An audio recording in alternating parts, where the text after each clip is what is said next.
No matter how much you think you know about a TV series, no matter how many times you've binged it from start to finish, chances are there are some things you missed. These details barely pull focus, if at all, but can add a completely new dimension to the series. This could come in a number of ways. Shadowy background figures can stalk characters without ever being noticed. Villains can be right under your nose all along with no one being any the wiser. Secret stories about the deaths of many innocent children can be hidden in the details of a wider narrative, and plenty more. So with that in mind, I'm Ellie for What Culture, and here are 10 terrifying secrets hidden in huge TV shows. Number 10. The family had a stalker, the Umbrella Academy. There was a time before seasons 3 and 4 when the Umbrella Academy was truly exceptional, as the team was initially brought back together only to be blown apart again by the meddling of Leonard Peabody. However, he may not have been the Academy's only obsessive stalker. While he targeted Vanya and used her powers to try and bring her brothers and sisters down, there was someone else more subtle who just seemed to keep showing up.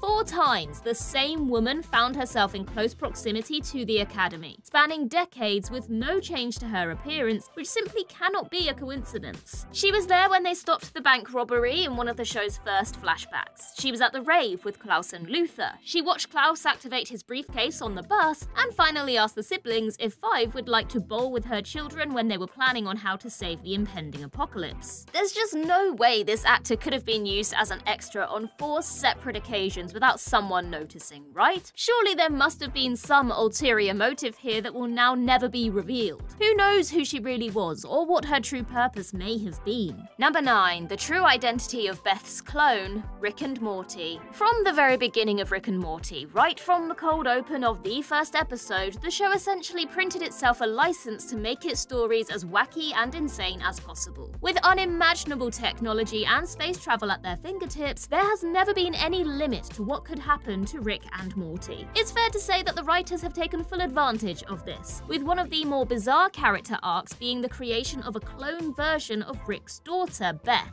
Both normal Beth and clone Beth have coexisted in the show for some time now, with neither knowing for certain which was which. That being said, there is the tiniest detail that confirms that normal Beth is in fact the original and Space Beth is the clone. It's all in the nose, as the clones is ever so slightly different, as pointed out by one Reddit user. Should Space Beth ever put this together, who knows what happens next. Number 8. Walter White became those he killed, Breaking Bad. Walter White is the best character in one of the best shows of all time, and has a damn strong claim to the title of greatest TV character ever. In the role of Breaking Bad's villainous protagonist, Bryan Cranston's character underwent an arc unlike any other. Initially a mild-mannered, underpaid and spineless doormat, Walt's cancer diagnosis opened the door to the world of selling drugs and building his own empire. Along the way, he transformed into a cold-blooded killer more dangerous than any of the other bad guys the show could boast. Walt's journey was scary as he spiraled from a loving father down to a crime lord, but there is a tiny detail that makes it even scarier. It's part of how he made the transition over the years. Essentially, every time he killed an enemy, someone perceived to be dangerous, to be a threat to him, he took on a part of their personality. After murdering Crazy 8, Walter began to cut the crusts off his sandwiches as his first victim did. After killing Gus Fring, he carried himself more like the unmistakable gangster. And when he murdered Mike, he started using phrases his former partner used to say and taking ice in his drinks. It's like Walt saw this as leveling up in some way, and having such a cold outlook on his victims and how he could benefit from their deaths is truly a terrifying aspect of his character's journey that may have been missed. Number 7. Bastion was pulling strings from the start, X-Men 97.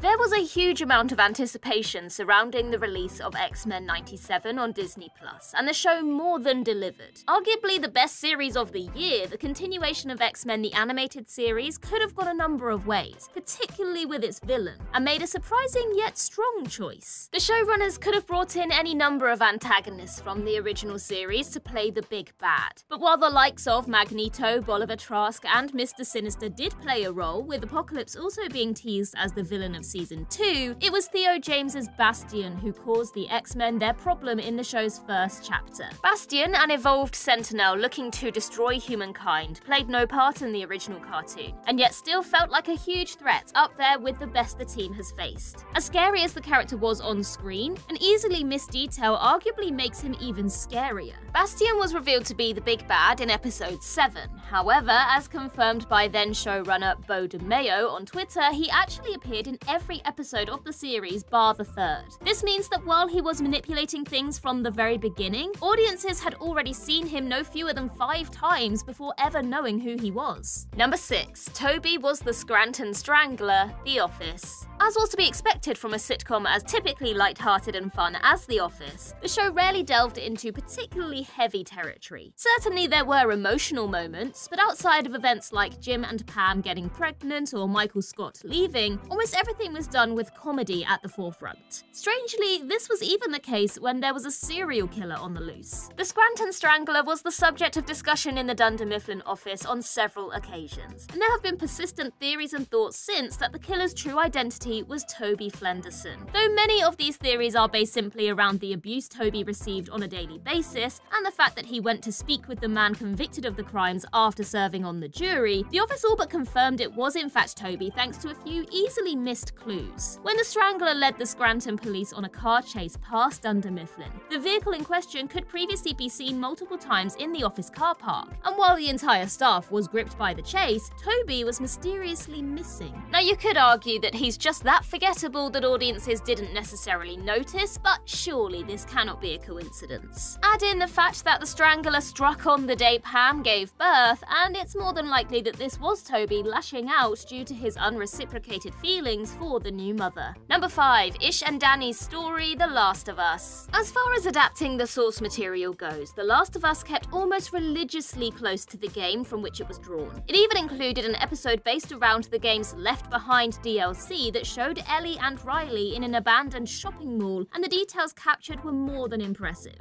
During episode 5 with Henry and Sam, there can be seen a drawing a child has done of Danny and Ish, labeling them as our protectors. To anyone who hasn't played the game, this would mean little unless, and even to some who had, just not as thoroughly as possible. But there is a horrifying story behind the picture. In the game, though neither Danny nor Ish are ever seen, their story is told through a series of notes the player can find. It's largely a story about survival, but this one ends with the deaths of a lot of children. Ish was able to create a safe house in the sewers away from the infected, and ultimately turned it into something of a community with a school and everything. Ish and Danny were able to protect the community until someone left a door open. They were ransacked by a horde of infected, with only a handful living to see another day. While Ish managed to escape with Susan, her children weren't so lucky. Audiences watched some truly horrific events play out in The Last of Us, but were spared from having to watch even more. Number 4. Cows serving cows, BoJack Horseman. In just about any other TV series, there would be very few eyebrows raised at someone ordering and eating a steak in a restaurant. However, BoJack Horseman is not like other TV shows, in no small part thanks to the fact that half of the characters in Hollywood are animals. Mr. Peanut Butter, Princess Carolyn, Hollyhock, BoJack himself, and countless others are a part of the animal kingdom, which raises certain questions about meat eating. There is a whole plotline in one episode based around chickens that are bred specifically to be food. However, there is something more subtle and easier to miss that is perhaps even darker than this. One of the recurring background characters in BoJack Horseman is the cow waitress, who in one episode, Todd, accidentally tips $8 million. In other appearances, she is forced to serve a steak to one of her customers, as well as milk from her own udders. Since there appears to be complete equality between humans and animals, with neither in particular being the dominant species, this is no different than if a human waitress were to serve a human steak to a paying customer who just so happened to be a lion. Imagine being that poor cow and having to serve her own kind for someone to eat. And think about how it's just as likely that human steaks may also have been served.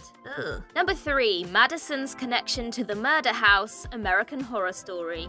The anthology style of storytelling throughout its run of 12 seasons and counting has made American Horror Story quite unique. At least to begin with, many of the same cast would return each season to portray different characters in a completely different story. However, these seemingly separate narratives have started to bleed into each other. There have been Easter eggs relating to other seasons found. Certain characters have made cameo appearances, and in Season 8, Apocalypse, the likes of Murder House Coven and Hotel were brought together into one storyline and shared universe. Even before Madison Montgomery was sent to the murder house, a connection between the former celebrity-turned-witch and the house that forbade those who died there to leave had been forged. It's just that no attention was ever drawn to it. The man who built the murder house was Charles Montgomery, a surgeon who began experimenting with stitching pieces of different animals together before bringing his son back to life in a similar way with the heart of one of his patients. Several decades later, there was not just the shared surname that connected Madison and Charles Montgomery, but the fact that she too had resurrected someone from the dead in Evan Peters' Kyle Spencer to become something of a Frankenstein's monster. This connection may even be the reason Madison was the one chosen to pay a visit to the murder house during the apocalypse. Number 2. Moving statues, The Haunting of Hill House. When The Haunting of Hill House was released back in 2018, it took the world by storm. It seemed that everyone turned to Netflix to watch Mike Flanagan's show,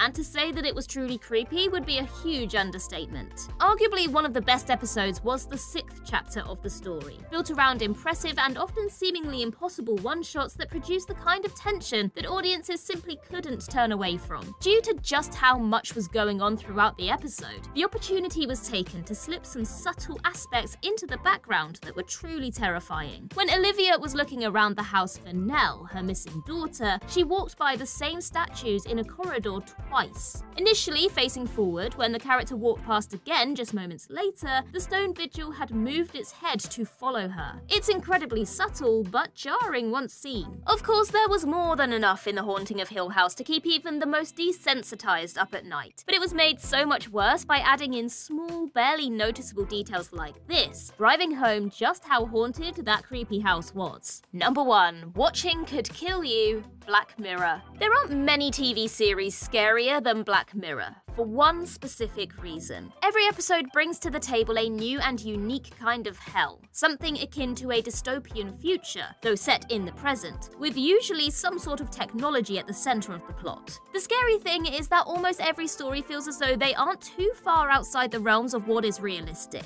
Is it so far-fetched to think that we're not so far from the kind of social credit system that plagued Bryce Dallas Howard? In Playtest, the writers dropped in something a little more fun, but still just as terrifying. The episode follows Cooper as he tests a new virtual reality horror game. While signing a contract before the test ever truly begins, there is a hidden message to audiences the majority of people will have missed. As the writers were aware enough that a certain portion of the audience would pause to actually read the contract themselves, they decided to play around with it. If you were to pause the episode in just the right place, you would read on that contract that in pausing to read it, you would die unless you forwarded it to 5 people within 28 days. It was a play on the kind of chainmail you can't believe some people actually forward on, but if there was any show that would give you pause on this for at least a millisecond, it's Black Mirror. Who knows how many people did forward that message on just to be safe.